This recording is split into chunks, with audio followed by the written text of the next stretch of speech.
본 콘텐츠는 경기도와 경기콘텐츠진흥원의 지원 사업을 통해 제작되었습니다. 안녕하세요. 귀의 쏙쏙 수원시조례 시즌2 9번째 시간입니다. 저는 아주대 로스쿨에서 헌법을 담당하고 있는 노동석 교수입니다. 9번째 시간은 저 혼자 진행을 합니다. 이번 시간에 살펴볼 조례는요, 수원시 4.16 세월호 참사 희생자 추모 및 안전사회를 위한 조례입니다. 사실 얼마 전 2022년 10월 29일 날 오후 10시 15분경에 서울 용산 이태원에서 대참사가 있었죠.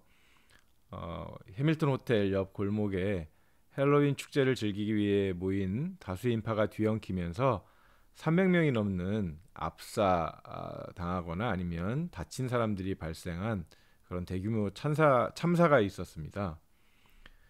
이 참사는 이제 2020년 코로나19 확산 이후에 이제 3년 만에 사회적 거리두기가 없는 헬로윈을 즐기려는 수많은 인파가 몰려들었고, 그 사고가 발생한 골목은 보행로 폭이 4m 정도밖에 되지 않는 매우 좁은 구역이었는데도 불구하고 구청에서든지 아니면 경찰이라든지 거의 통제나 통행 관리가 이루어지지 않았기 때문에 대형 참사로 이어졌다라고 하는 것이 일반적인 이제 그런 진단입니다.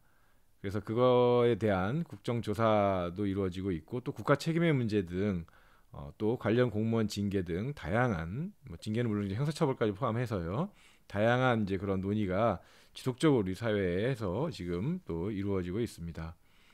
그 엄청나게 많은 이제 사망자가 발생했는데 158명 정도가 이제 사망을 했고요. 그리고 서울 도심에서 이런 대규모 인명 피해가 발생한 것은 502명이 사망했었던 1995년에 삼풍백화점 사고 이후 처음 있는 일이라고 합니다. 그리고 단일 사고로 인한 인명 피해로는 2014년 세월호 참사 이후 최대라고 이렇게 얘기를 합니다. 다 아시겠지만 세월호 참사로 안산 단원고 학생 등 304명이 사망을 했고 142명의 부상자가 발생한 일이 있었습니다. 그렇게 보니까 한 8년 정도 이제 시간이 흘렀습니다. 그럼에도 불구하고 이런 이제 사회적 참사가 대형 사건으로 이렇게 일어나고 있다라고 하는 것은 한국 사회의 그런 안전에 대한 이런 문제에 대한 심각한 그런 그 어떤 뭔가 큰 그 허점을 드러내는 것이 아닌가 싶습니다. 그래서 이번 이태원 참사를 계기로 해서 4.16 세월호 참사에 관련된 수원시 조례를 살펴보도록 하겠고요. 또 그러면서 오늘날 이제 사회에서 일어나는 이런 재난의 문제와 관련된 인권의 문제에 대한 얘기를 가지고 오늘 시간을 한번 얘기를 나눠보기로 하겠습니다. 관련 조례는 일단 목적을 보면 4.16 세월호 참사 피해 구제 및 지원 등을 위한 특별법 36조의 사업을 구체적으로 정함과 동시에, 그러니까 이거는 법률 36조에 의해서 이제 조례로 이렇게 위임되거나 아니면 그것을 구체화하는 이제 조례라고 보실 수 있겠고요. 결국 이제 목적이 중요할 것 같습니다. 목적은 희생자 추모를 통한 인간 존엄과 안전 사회를 위한 시민의식 고취에 필요한 사항을 규정함을 목적으로 한다. 사실 정말 필요한 것은 실질적으로 이러한 사회적 참사가 일어나지 않을 수 있는 대책 또는 그런 이제 사회 시스템을 어떻게 만들 거냐의 문제일 거라고 생각합니다. 물론 과거를 기억하고 희생자를 추모하고 또 그거에 대한 시민의 의식도 중요하지만, 사실은 이태원 참사에도 보이는 것처럼 행정이 어떻게 여기에 대해서 대처하고 미리미리 그런 공공의 질서와 안전을 유지하기 위해서 해야 할 일을 하는가의 문제하고도 사실은 달려 있는 거죠. 과거의 국가 권력 내지는 행정은 시민들의 생활을 규제하는 쪽에 상당히 초점이 주어져 있다고 볼 수가 있겠습니다. 그래서 시민들의 인권이라는 관점도 그런 국가 공권력의 간섭을 막아내는 이제 여기에 좀 초점이 놓여져 있다고 한다면, 오늘날의 국가의 역할은 또는 행정의 역할은 시민들의 삶을 규율하는 데 있지 않습니다. 오히려 시민들을 어떻게 돌봄이라고 표현할 수 있는 사회 보장이라든지 사회 복지, 그래서 시민들의 삶이 어떻게 제대로 잘 향유될 수 있도록 하는 그런 제반 여건들을 만들어 가는 데 있는 거죠. 그런 것이 제대로 이루어지지 않는다라고 한다면 사실은 많은 사람들이 국가 권력에 의해서 죽임을 당하진 않지만 실질적으로 국가의 무관심 내지는 방치, 무능력, 무책임에 의해서 사망하는 사건들이 일어나게 되는 거죠. 수원에서 있었던 세 모녀의 사망 사건도 그런 사각지대를 보여주는 것이라고 얘기할 수 있겠습니다.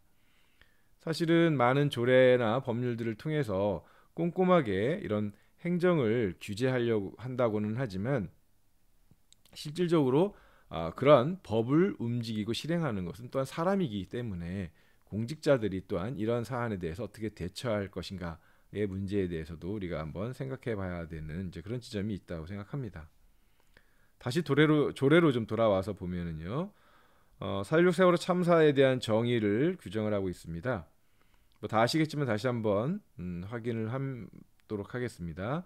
2014년 4월 16일 전라남도 진도군 조도면 부근 해상에서 여객선 세월호가 침몰해서 다수의 희생자와 피해자가 발생한 사건을 말합니다. 희생자는 4.16 세월호 참사 피해 구제 및 지원 등을 위한 특별법 제2조 2호에 따른 사람을 말하고요.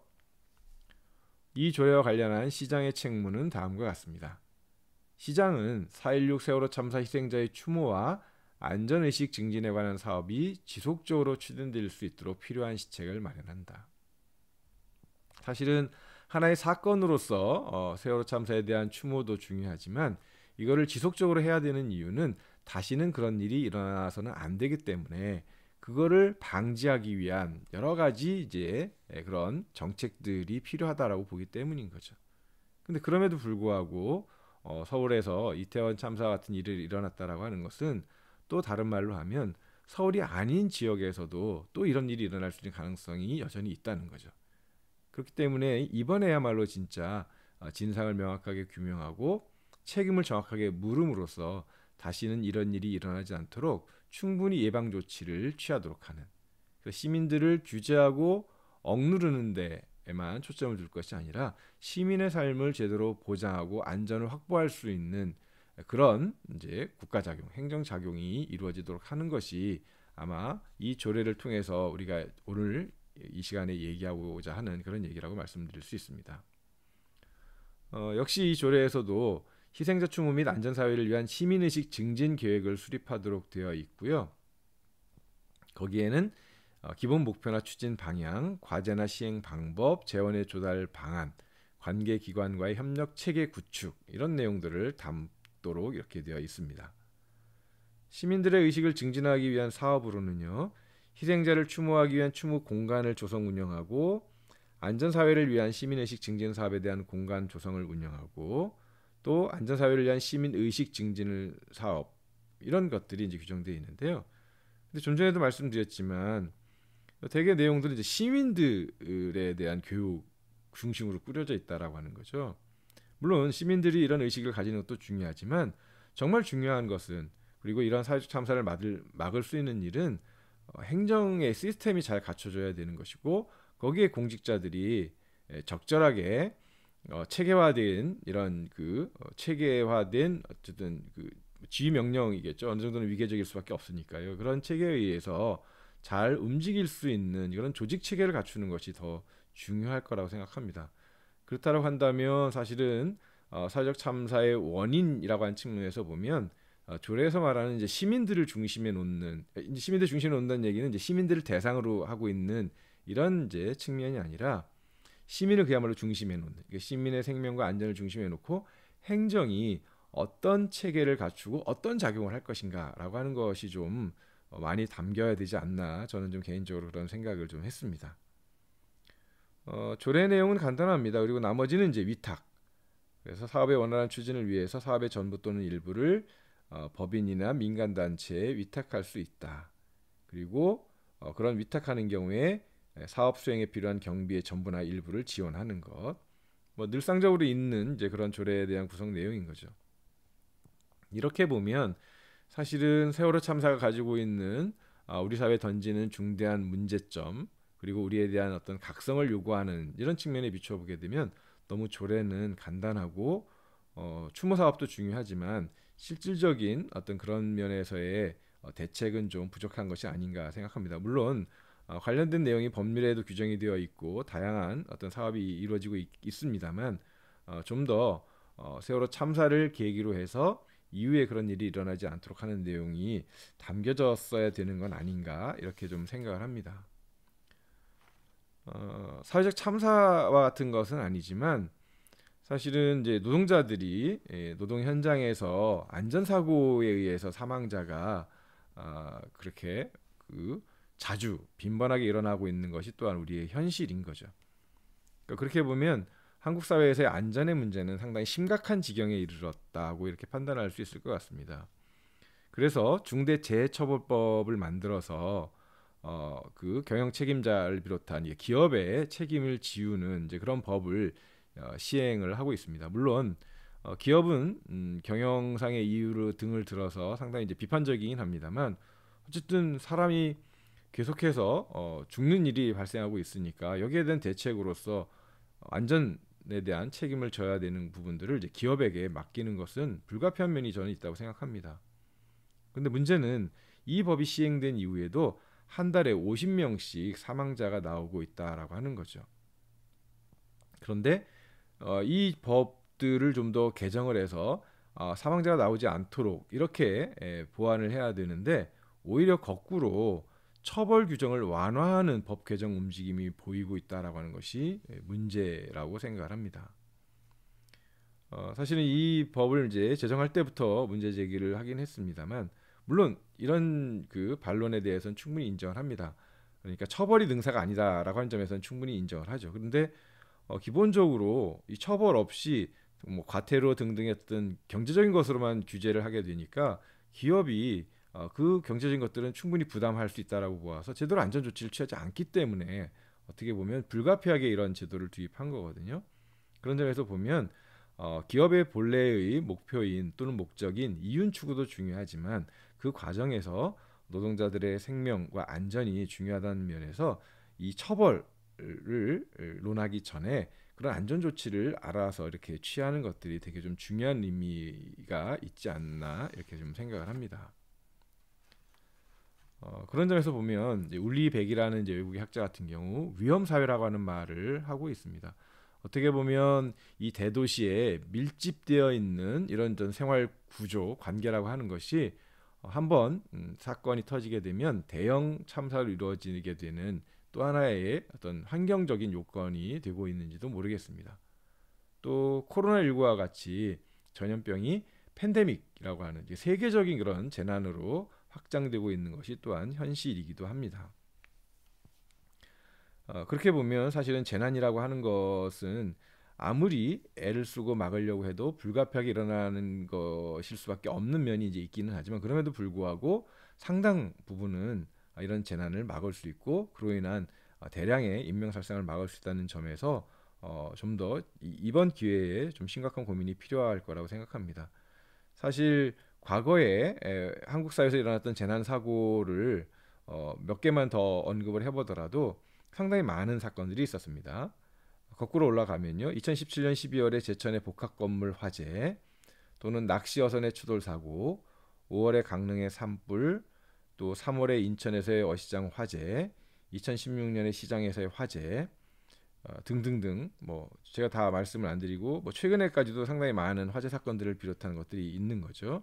그리고 이거는 아까 말씀드렸듯이 산업화, 도시화 현상의 심화에 따르는 도시의 대규모화, 밀집화, 고층화, 교통수단의 대량화, 고속화, 또 원자력 발전소와 같은 엄청난 파괴력 이런 것들이 대규모 재난 사건을 낳을 수 있는 기본적인 어쨌든 그런 사회적 환경 조건이 되는 거죠.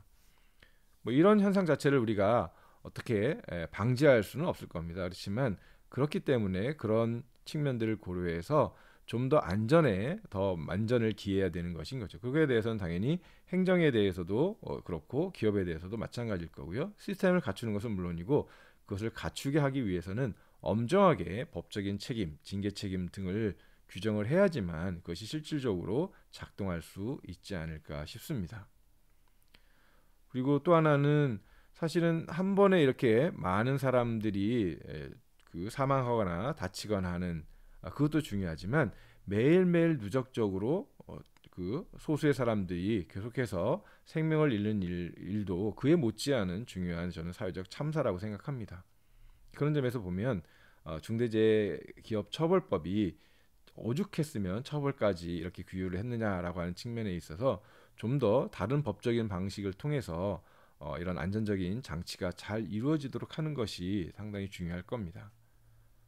우리가 흔히 이제 재난을 인재와 천재로 이렇게 구별을 하잖아요. 근데 상당 부분은 이제 인재적인 측면이 강한 거죠. 예를 들면 2022년에 태풍의 진로가 바뀌고 또 태풍이 발생 시기가 예측할 수 없는 시기에 발생하는 것은 이른바 기후 위기 때문이라는 그런 이제 진단들이 있습니다. 그 기후 위기를 초래하는 것은 결국은 인간이 지구의 환경적인 요건들을 고려하지 않고 기업은 이윤 추구를 위해서, 개인들은 자기 자신들의 소비 생활을 위해서, 또 그거를 규율하고 적절하게 균형을 맞춰야 될 국가나 행정이 충분히 거기에 대한 대처를 하지 않았기 때문에 생겨난 문제인 거죠. 물론 그거는 한 나라의 정부만의 문제는 아니겠고요. 전 세계적으로 노력을 해야 될 문제일 겁니다. 2022년에 있었던 기후 총회 그 세계적인 회의에 있어서도 그렇지만 여전히 그 해답을 내놓지 못한 것은 결국 각국의 이기주의 때문일 것이겠죠. 근데 결국 이제 그 결과는 지구는 더 이상 사람이 살 수 없는 이제 그런 공간으로 바뀌어 나가고 있고 지구 이외의 공간을 뭐 찾을 수 있는 길이 당장은 없는 상황에서는 결국은 이제 인류의 멸망까지도 얘기하는 상황이 있기 때문에 각 나라에서 기후 비상사태를 선언하는 것이다라고 말씀드릴 수 있을 것 같습니다. 그런 점에서 보면 지금 당장 드러나진 않지만 근데 사실은 이미 드러나고 있는 거죠. 코로나 등도 그렇고 또 기후 위기로 인해서 폭염과 아니면 한파에 의해서 사람들이 사망하고 있고 특정한 나라 지역들은 물에 잠기는 현상들까지 있는 거잖아요. 그런 점에서 보면 좀 더 우리가 좀 적극적으로 이제 시민들이 이 문제에 대해서 좀 관심을 가져야 되는 문제가 바로 사회적 재난의 문제이고 그 근저에 있는 기후 위기의 문제가 아닐까 싶습니다. 그래서 모쪼록 이번에 국회에서 제대로 법적 시스템이 갖추어지고 그것을 바탕으로 해서 지방자치단체에서도 안전에 대한 충분한 법제 그리고 행정 시스템이 갖추어질 수 있도록 우리가 지속적으로 관심을 가지고 그 추이를 좀 이번에는 분명히 좀 지켜보면서 요구를 적극적으로 해나가야 되지 않을까 생각을 합니다. 네, 이번 시간에는 수원시 4.16 세월호 참사 희생자 추모 및 안전사회를 위한 조례를 소재로 해서 한국 사회에서의 안전의 문제 그리고 최근에 있었던 이태원에서의 참사 문제까지 함께 얘기를 나눠봤습니다. 오늘 방송 들으시고 궁금한 점이 있으시면 이메일을 주시기를 바라겠습니다. 청취자 여러분 끝까지 들어주셔서 감사합니다. 다음 회차에 또 다시 뵙겠습니다. 고맙습니다.